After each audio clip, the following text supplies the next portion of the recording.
নমস্কাৰ মই দীপশিখাই আপোনালোক সকলোকে মোৰ আন এটা ভিডিঅ'লৈ পুনৰবাৰ স্বাগত জনাইছো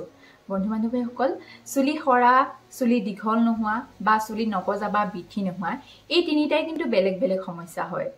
যদিহে আমাৰ চুলিখিনি নতুনকৈ নগজে তেতিয়া হলে আমাৰ চুলিখিনিনো দীঘল হ'ব ক'ৰ পৰা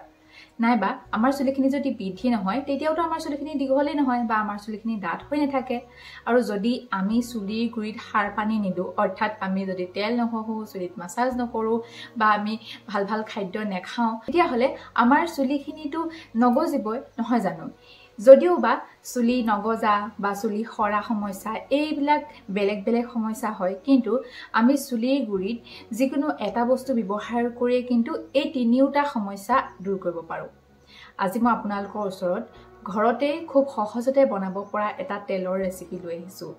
যেটো তেল মই আগতেও ঘৰত বনাই ব্যৱহাৰ কৰিছো আৰু মই যিকিটা বস্তু ব্যৱহাৰ কৰিছো বা যিকিটা ইনগ্ৰেডিয়েন্টস ব্যৱহাৰ কৰিছো সেই ইনগ্ৰেডিয়েন্টস কেটা ব্যৱহাৰ কৰি মই আগতেও এটা তেলৰ ৰেচিপি দিছিলো সেই তেলৰ ৰেচিপিটোত প্ৰায় 3,41,000 মান মানুহে চাইছে আৰু বহুতেই সুফল পাইছে ব্যৱহাৰ কৰি তেনে ধৰণৰ ঘৰুৱা এটা তেলৰ ৰেচিপি আজিও লৈ আহিছো আশা কৰো আপোনালোকে এই তেলৰ ৰেচিপিটো চাই ভাল পাব আৰু আপোনালোকে ব্যৱহাৰ কৰি ভাল পাব বুলি মই আশা ৰাখিলো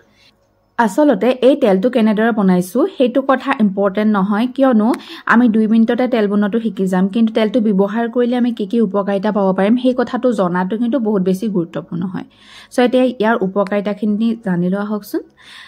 এই তেলটোত মই এনেকুৱা কিছুমান উপকৰণ দিছো এই উপকৰণখিনিয়ে আমাৰ চুলিৰ গুৰিত ব্লাড সাৰ্কুলেশনটো বৃদ্ধি কৰে বা তেজৰ চলাচলটো বৃদ্ধি কৰে যাৰ ফলত আমাৰ নতুনকৈ চুলি গজে নতুনকৈ চুলিখিনি বৃদ্ধি হয় যাৰ ফলত আমাৰ চুলি খৰা সমস্যাটো দূৰ হয় লগতে চুলিখিনি মজবুত হৈ পৰে আৰু যাৰ ফলত চুলিখিনি দীঘল হৈ আহে তাৰ পিছতে এই তেলটো বনাবলৈ মই দিছো মিঠি গুটি এল'ভেৰা নৰসিংহৰ পাত কেহেৰাজ যিটোৱে আমাৰ চুলিৰ উজ্জ্বলতাটো বৃদ্ধি কৰে আৰু আমাৰ যিটো অকালতে পকা চুলিৰ সমস্যা হয় সেই পকা চুলিৰ সমস্যাটো দূৰ কৰাত সহায় কৰে লগতে মিঠি গুটি কেহেৰাজ নৰসিংহৰ পাত এইবিলাকত এন্টি মাইক্ৰোবিয়েল এন্টি ফাংগাল প্ৰপাৰ্টিজ আছে যিটোৱে ড্ৰেন্ড্ৰফ আৰু যিবিলাক ফাংগাছ থাকে সেইবিলাকক ট্ৰিট কৰি আমাক এখন হেলথি স্কেল্প বা তালুখন মানে সাফা কৰি ৰখাত সহায় কৰে তেলটো বনাবলৈ কি উপকৰণ লাগিব মই অলৰেডি অকমানকে আপোনালোকক কৈছোৱে যদিও আকৌ কৈ দিছো এয়া 6-7 চামুচ মান মিঠি গুটি লৈ লৈছো এটা ফ্ৰেছ এল'ভেৰাৰ পাত লৈছো দুটা ইভিয়নৰ ভিটামিন ই কেপচুল লৈছো এয়া এমুঠি মান কেহেৰাজৰ পাত লৈছো আৰু এয়া দুটা থাল মই নৰসিংহৰ পাত লৈছো আৰু দুটা এয়া চাওকচোন নাৰিকল তেল লৈছো এতিয়া মই কেৰাহীখনত নাৰিকল তেলখিনি প্ৰথমে দি লৈছো এতিয়ালৈকে কিন্তু মই গেছৰ ফ্লেমটো অন কৰি দিয়া নাই দুইটা নাৰিকল তেলৰ বটল ভালদৰে দি দিয়াৰ পিছত গেছৰ ফ্লেমটো অন কৰিছো আৰু তেলখিনি অলপমান সময় গৰম কৰিবলৈ দি বা গৰম হ'বলৈ দি ইয়াতে মই মিঠি গুটিখিনি ভালদৰে দি দিলো মিঠি গুটিখিনিও মই এতিয়া 2 মিনিট মান সময় ভালদৰে ভাজি লম মিঠি গুটিখিনি তেলত প্ৰথমে ভাজি লোৱাৰ কাৰণটো এইটোৱে যেহেতুকে মই পাতজাতীয় উপকৰণ আজি ব্যৱহাৰ কৰিছো আৰু পাতজাতীয় উপকৰণখিনি সোনকালে সিজি যায় আৰু সোনকালে দেৰি আহে সেই কাৰণে মিঠি গুটিখিনি সোনকালে দিছো আৰু মিঠি গুটিখিনি সিজিবলৈ সময়ও লাগে এয়া 2 মিনিট মান মিঠি গুটিখিনি ভাজি লোৱাৰ পিছত মই এল'ভেৰাৰ যিখিনি কাটি লৈছিলো এটা পাত হেয়াও দি দিছো এই এল'ভেৰা পাতটো দিওতে অকনমান সাৱধান হ'ব যেহেতুকে আমি উতলি থকা তেলত জেল জাতীয় বা পানী জাতীয় বস্তু দি দিছো সেই কাৰণে খুব বেছি তেলখিনি চিটিকি আহে এল'ভেৰাখিনি দিয়াৰ পিছতে নৰসিংহ লগতে যিখিনি কেহেৰাজৰ পাত লৈছিলো সেইখিনিও মই দি দিলো এতিয়া গোটেইখিনি ভালদৰে পুনৰ মই ভাজি থাকিম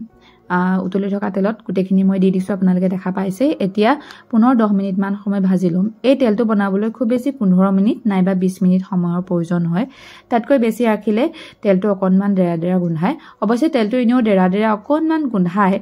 হেতু আপোনালোকে সহ্য কৰিব লাগিব কিন্তু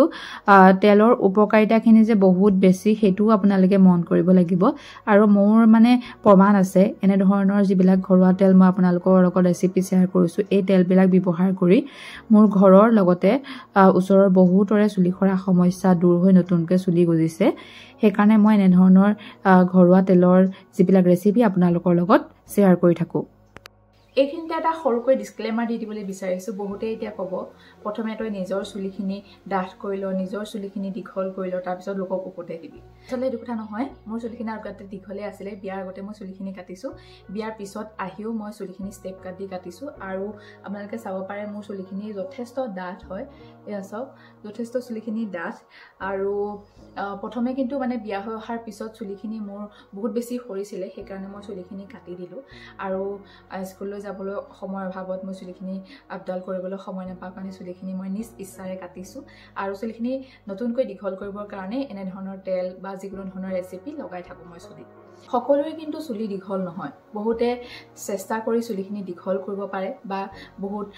যিটি বস্তু ব্যৱহাৰ কৰি পেলাই চুলিখিনি দীঘল কৰিব পাৰে কিন্তু কিছুমানৰ বংশগতভাৱেও চুলি দীঘল হয় মাকৰ যদি চুলি দীঘল থাকে দেউতাকৰ যদি চুলিখিনি গ্ৰোথ ভাল হয় তেতিয়াহ'লে ল'ৰা ছোৱালীৰ চুলিৰ গ্ৰোথটো ভাল হয় ঠিক তেনেদৰে আমাৰ সপ্তাহত চুলি বহুত বেছি দীঘল হৈ নাযায় সেইকাৰণে আমাৰ ধৈৰ্যটো বহুত বেছি প্ৰয়োজন ধৈৰ্য ধৰি যদি আমি ৰেগুলাৰলি প্ৰাকৃতিক উপায়বিলাক ব্যৱহাৰ কৰি থাকো তেতিয়াহ'লে আমি চুলিখিনি দীঘল কৰিব পাৰিম 20 মিনিটমান সময় উপকৰণখিনি তেলত ভালদৰে ভাজি থকাত দেখা পাইছে মই গেছৰ ফ্লেমটো অফ কৰি দিছো আৰু উপকৰণখিনিৰ কালাৰটো অলপমান চেঞ্জ হৈছে এতিয়া এইখিনি ঠাণ্ডা হ'বলৈ ৰাখি দিম তাৰ পিছতে মই এখন চেকনিৰ সহায়ত ভালদৰে তেলখিনি চেকি লম এয়া এটা সাফা পাত্ৰত তেলখিনি ভালদৰে মই চেকি ললো আৰু যিটা ইভিএনৰ ভিটামিন ই কেপচুল লৈছিলো হেয়া ইয়াতে ভালদৰে দি দিছো আপোনালোকে ইচ্ছা কৰিলে 4-5টাও দি ল'ব পাৰে আৰু মই তেলখিনি আজি কম পৰিমাণে বনাইছো যেহেতুকে মোৰ ঘৰত অলৰেডি বহুত বেছি তেল বনাই থোৱা আছে সেই কাৰণে আপোনালোকে ইচ্ছা কৰিলে এমাহ দুমাহ ভালদৰে যোৱাকৈ সৰহ পৰিমাণে বনাই ল'ব পাৰে